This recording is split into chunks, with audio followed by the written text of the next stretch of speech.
All right. Hello, health coaches. Thank you so much for joining me today.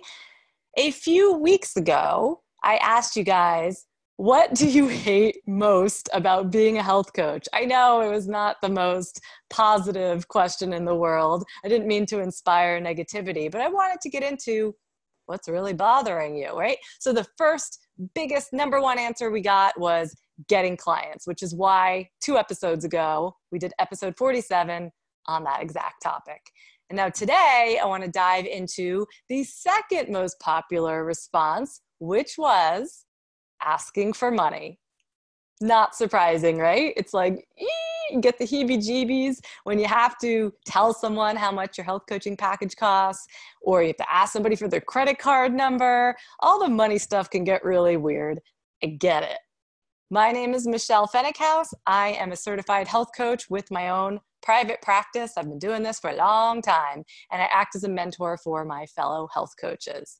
Now, if you're watching live, and I know that some of you are because I can see you, if you have a question you'd like for me to answer today, you have something that comes up for you as we go along, please go ahead, type away in the comments, and I will always try to respond to you in real time. Oh, here's Amanda telling me that she likes my new video background. Thank you.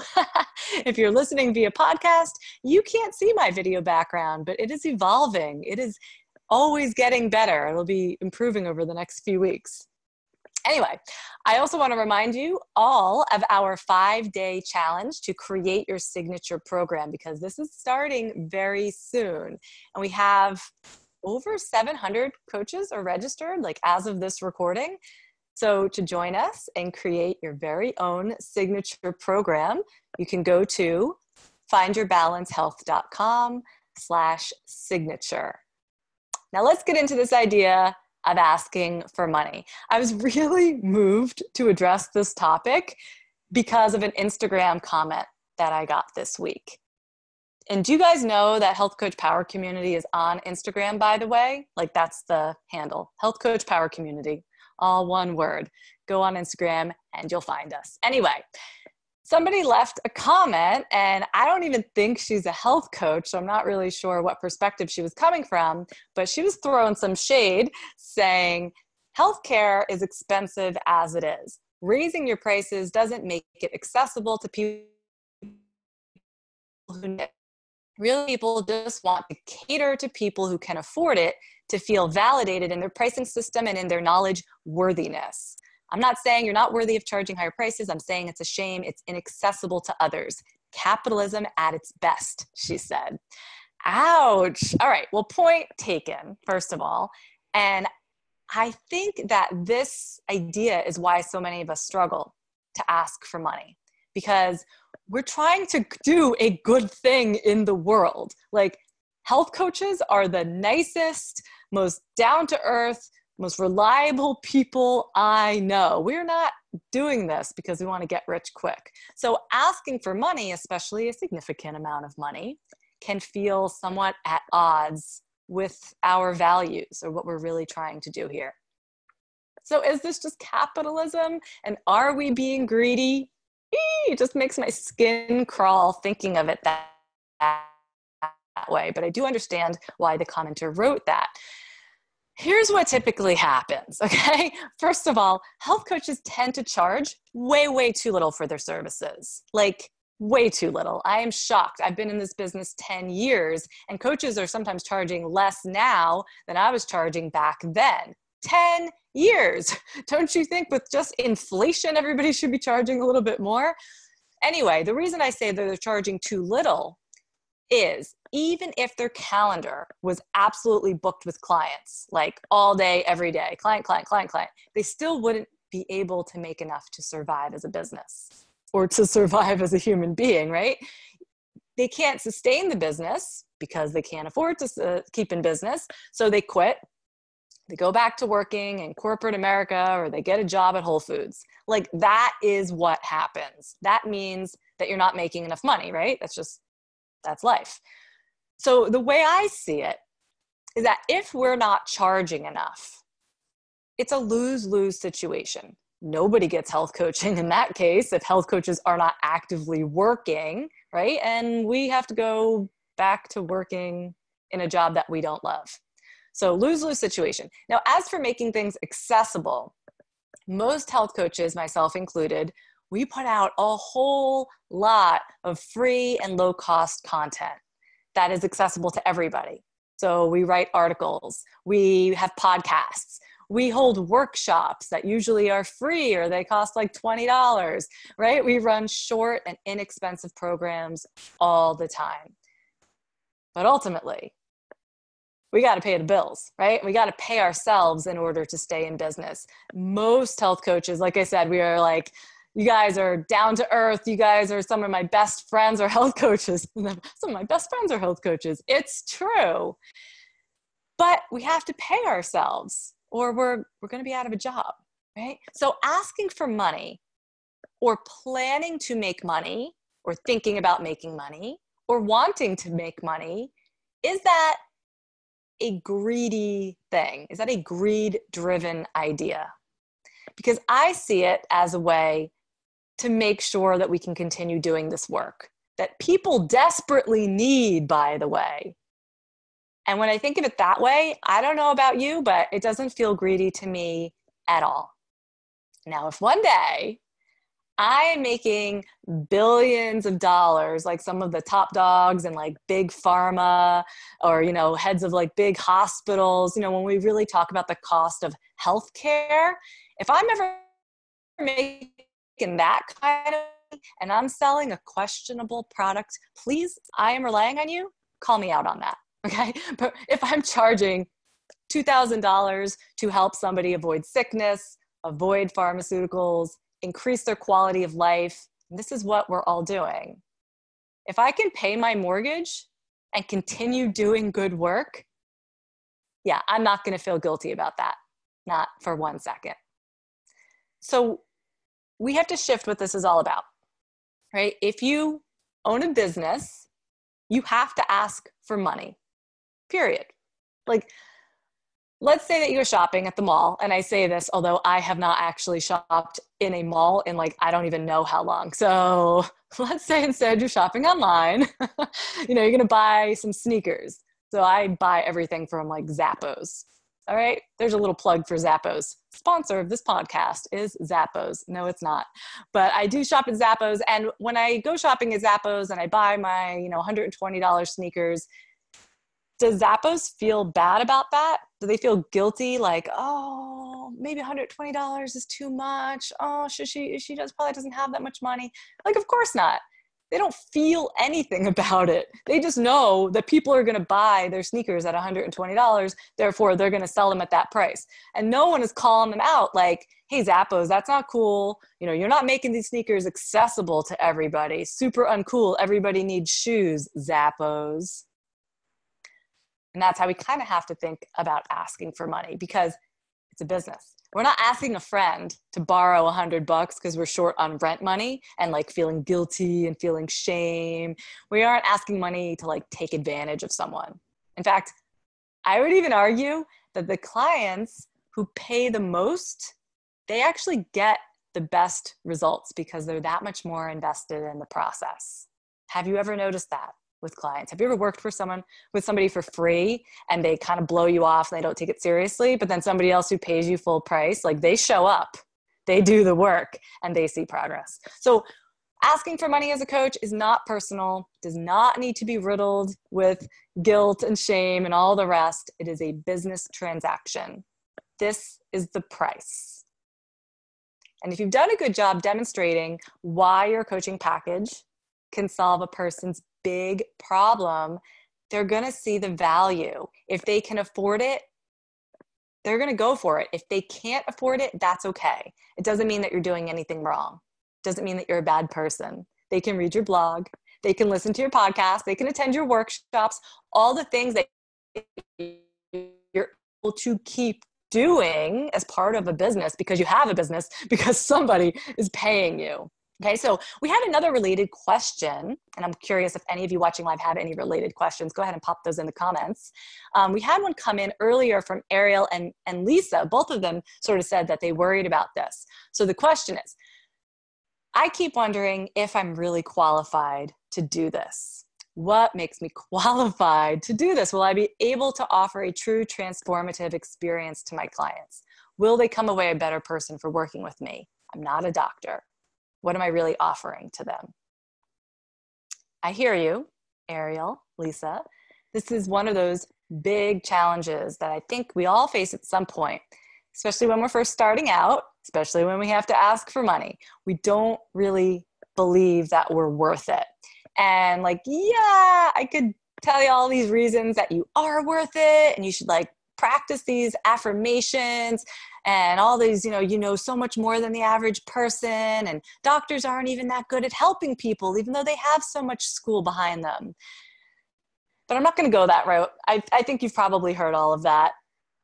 Listen, next Thursday, I'm going to be holding a free live training. Ariel, Lisa, I want you there. It's called Fill Your Health Coaching Program in the Next 90 Days. And I'm planning, this is part of the presentation, and I know because I've been working on it for a while now, this is the exact thing that I put into the presentation. I'm planning to give a solid, practical answer to this exact problem of I don't know enough, or I don't have enough qualifications.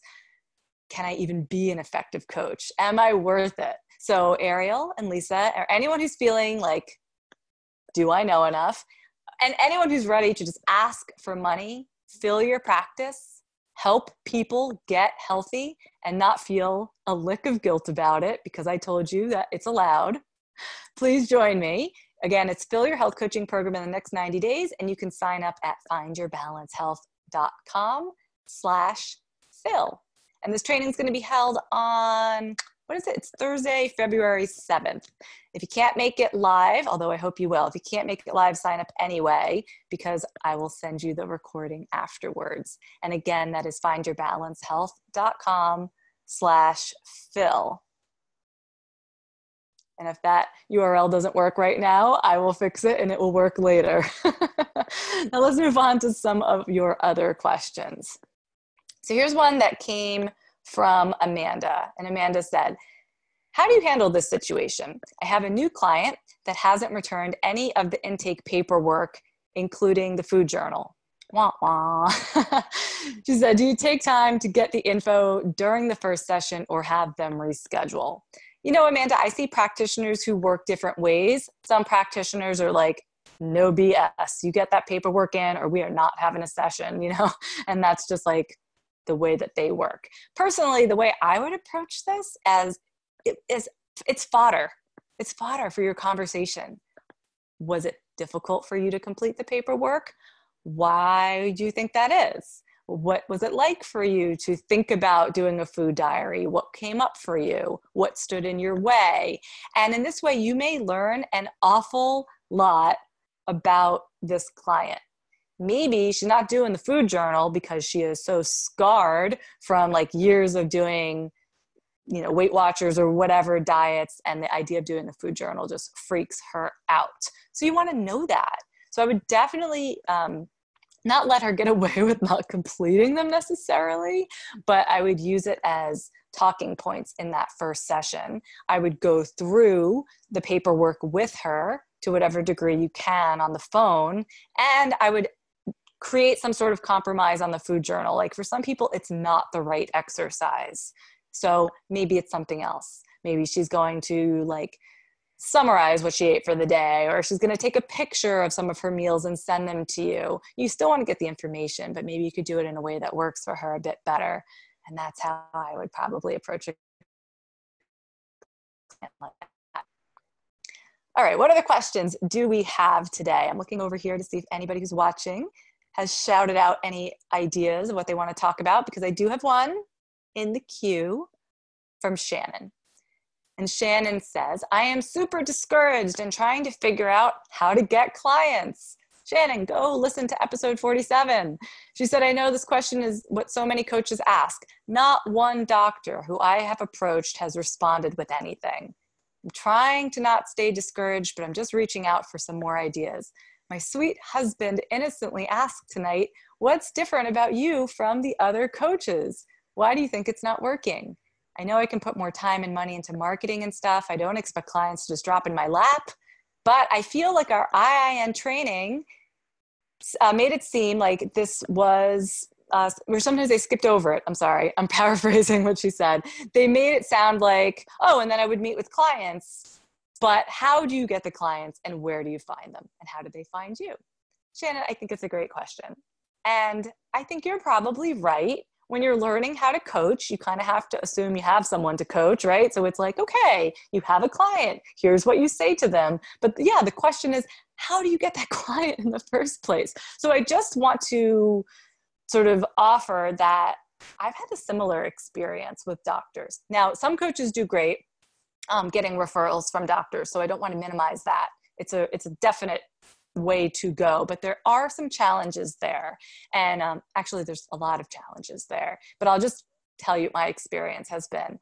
I have found that when I have a relationship with a doctor or some sort of licensed practitioner, and I have several, including some of like the top functional medicine doctors in the world, right? Like it's pretty amazing to me because what happens is they will refer me to their client. They will just not even give the client like my website or anything where you could say, oh, they checked you out, but they didn't like you, Michelle. No, they'll just say like, oh, I want you to call this health coach that I trust. Michelle, phone number. Here you go. They don't call. They don't call. Or they call, we talk, and they're shocked at the price because maybe the doctor that they go to, they're using insurance. And so to have to pay out of pocket. For me, I have never felt a flow there for varying reasons. And I've also heard of coaches who do get tons of referrals from a doctor's office and the doctor closes and then they lose all their clients and they're kind of left scrambling. So anyway, don't worry if that's not working out. You're not doing anything wrong necessarily. And again, we are going to talk about this very problem of getting clients in the training next week. And again, you can sign up at findyourbalancehealth.com/Phil. Let's see, Amanda's asking, I'm struggling to market to my target market. Why? I don't know why, Amanda. Tell us. She said, every time I write an email or a blog post or change something on my website to speak to this audience, I start breaking out in a sweat.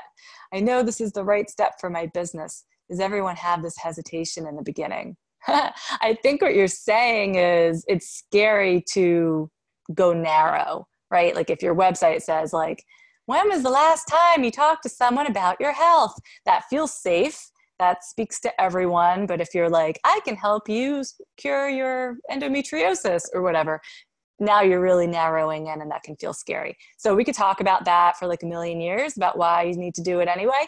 But the short answer is yes, everybody gets scared. I get scared. We all get scared. But what's even more scary is having that broad message and nobody cares about it. Nobody is coming to you for anything because when you try to serve everybody, try to talk to everybody, of course you reach nobody. So I'll give you a little bit of cushion here, even though it really will behoove you to narrow in on your target market like you're starting to do. And kudos for figuring this out, by the way, who you want to target, what you might want to say to them. Think of it as something that's a little bit flexible. So think of it like for the next 6 months, I'm going to focus on XYZ and I'm going to give it my all. And then at the end of 6 months, I'm going to evaluate. Is this working? Is this not working? Do I want to stick with this group? Is the universe bringing something else to me that I really should be paying attention to? You know, you can reevaluate, but for a period of time, go for it so that you can see what a difference it makes. I've noticed in my own business that it's way easier to come up with content when I know exactly who I'm talking to. Because otherwise it's like, I don't know, what should I post to Instagram about? Should I post about what I made for dinner? Should I post about exercise? Should I post about high blood pressure? I mean, it really could be anything. But when you know who you're talking to, it's like you kind of know exactly what that person needs to hear. And suddenly the message is like so much easier to create. And I find I'm getting way more engagement from the right people when I'm speaking their language. So also think about it, doing it first on social media and in less like big ways. You know, if you just dedicate like your Facebook and your Instagram or whatever to this new target market, maybe at first You can judge how that goes before you make big sweeping changes to your homepage, which can feel like a much bigger change. Anyway, I hope that we can talk more about that during the events next week. And I have a question here from Lorena, who says, a friend of mine and I are doing a photo shoot tomorrow. Yay, fun. She's a professional photographer, but we need ideas for locations. We were thinking a supermarket, but I need more ideas. Okay, Lorena, so I've done that. I've done the supermarket, I've done farmer's market, I've done the kitchen photo shoot where, you know, you're chopping the vegetables on the cutting board, your beautiful produce out in front of you. Like every health coach has that picture. So when I realized that, I'm like, oh, wait a minute. Like if I want to stand out, why am I doing that same picture of like chopping vegetables on the cutting board, or like in the supermarket, picking out that apple on the shelf, you know, smiling with a head of kale, you know, and I'm making fun of it because I did all of this stuff. And it's just, you know, you see it, everybody does it. So I really encourage you to think about, who's your target market? Who do you want to appeal to? Like if it's a woman who doesn't cook and hates to cook, and the idea of cooking is scary, maybe that picture of you chopping up vegetables is like not the right picture, because it creates a divide between you. You know, maybe if you put yourself more in her world, you would become more relatable, right? So that's a way of thinking about your locations for your shoots. And I thought it would be fun to also just tell you where I did my latest photo shoot, which now, oh my God, was like a year ago, but time flies. Okay, so we did my photo shoot in New York City. I mean, part of the location is always going to be, where is your photographer located? Where are you located? So anyway, for me, it was going to be New York City, and we shot up on the High Line, which I loved the idea of being up and out of the crowd. So we have some sky behind my head, also some buildings, you know, it still looks like a city atmosphere, but we're not like down at street level. So those were really fun to do. You feel like such a movie star too when you're getting your photos taken in the middle of New York City and everybody's watching. It's a little bit nerve-wracking, but ultimately fun. We also shot down below the High Line, so right at street level, right on the line in the middle of the street. So every time there was a red light, I'd kind of run out into the middle of the street, we'd get some shots, and then I'd run back and try not to get hit by a car. So that was fun.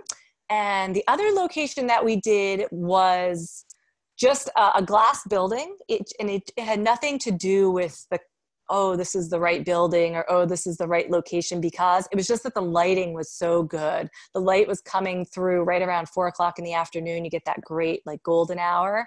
And this nice glass building had a reflection on it. You may have seen some of these pictures where I'm sort of leaning against the reflection of the building. And those came out really nicely because the lighting was so good. And then finally, we shot some photos behind a hotel, and they had this beautiful staircase with lots of plants growing, and the light was not so good, but it was still like a really cool shot. So we shot some back there as well. Anyway, I think photo shoots are so much fun, but can be such a pain to plan and actually get my butt to do it, that I don't do them as often as I should. That's the plan for next year, do an extra photo shoot. All right, let's see. I've got a couple more minutes, so I'm looking for your questions, and I have another one here from Carly. And Carly says, how much contact do you have with your clients? How often do you check in with them other than the scheduled sessions? I have one client frequently and another who may text once or twice between sessions. So how often do you talk to yours? You know, Carly, I really don't talk to my clients between sessions. I certainly don't text them or email them or initiate a conversation between sessions. Rarely. Maybe if I come across something that I'm like, oh, I have to share this with so-and-so, maybe I will reach out to them. But mostly I'm sort of leading by example, that I want most of our communication to happen inside our sessions that I'm being paid for, and not turn into a lot of extraneous text messages outside of that. But I also find that most of my clients are really busy and they don't think to contact me. So if I don't reach out to them, like they're not going to reach out to me. And I'm kind of okay with that. It is an option. They can definitely email me. I mean, it's part of the package they sign up for, but in practice, it just doesn't happen that often. I don't know if that's helpful for you, Carly, but that's my experience. Okay, and let's do one more question, you guys. This one comes from Melanie. She says, I am in the beginning stages, so I don't have the funds yet to buy software to deliver plans with a portal built in, etc. What do you all suggest in the delivery of nutrition plans for accountability, email check-ins, etc.? So Melanie, I think you're asking about some sort of client portal or platform where you can log in, they can log in.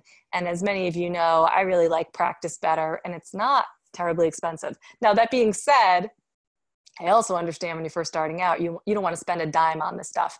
And you really don't have to. You know, as health coaches, we are not obligated to abide by, HIPAA compliance rules. So we don't have to worry about using like Gmail to communicate with someone. If you're a licensed medical practitioner, you can't do that. You can't send, sensitive information through Gmail, but we can. And so you can just use your normal email to communicate with your clients. If you have a meal plan that's a PDF, you can just attach it to that email. I mean, I want to just remind you guys that there's a lot of technology out there now, but when I started my business, there really wasn't. And yet there were still a lot of us health coaches doing great work. And we just kind of did it the old school way. Like if you don't want to set up some fancy payment processing thing, your client can write you a check. You can do stuff the old school way. And in some ways it keeps things much more simple. So I would encourage you to do that until you have a need to upgrade. Okay, a couple of things, you guys. So we have 2 events coming up. One this Sunday, it's the 5-day challenge to create your signature program. Totally free. You can sign up for that at findyourbalancehealth.com/signature. And then as I mentioned earlier, we also have a live training. This is a one-time webinar event. So put it on your calendar. It's Thursday, February 7th to help you fill your program. So first you'll create your program during the challenge. Then I'm going to teach you how to fill it. And this event is also free and available at findyourbalancehealth.com/fill. Last but not least, I want to say thank you to Cher Soto, who left this review on iTunes. She said, before listening to Michelle's podcast, I struggled to have direction as a new health coach. I often didn't know where to start or feel like I connected with other health coaching communities online. Now, having tuned in for about 6 months, I have gained so much knowledge and confidence with the information provided. Michelle is down to earth, practical, and keeps things simple. She's a true inspiration and great wealth of knowledge. Well, I don't know about all that, but thank you, Cher Soto. And please send your mailing address to support@healthcoachpower.com. We have a little gift for you. And for everybody, if you could please head over to iTunes, leave a 5-star rating and a written review. And the reason is, put out so much free content every week. You've probably noticed. I mean, gosh, in the next week we have podcast episode, 5-day challenge, a free training. Yeah, lots of free content. In order to keep doing that, I need your ratings and your reviews so that we keep reaching more coaches. Thank you in advance for that. Now, next week, we're not going to have a show because we will be in the middle of our 5-day challenge. And again, you can sign up to create your signature program at findyourbalancehealth.com/signature. I hope to see you guys there. And then we'll be back the next week with a new episode. So keep asking great questions and I will keep answering them. Take care, you guys.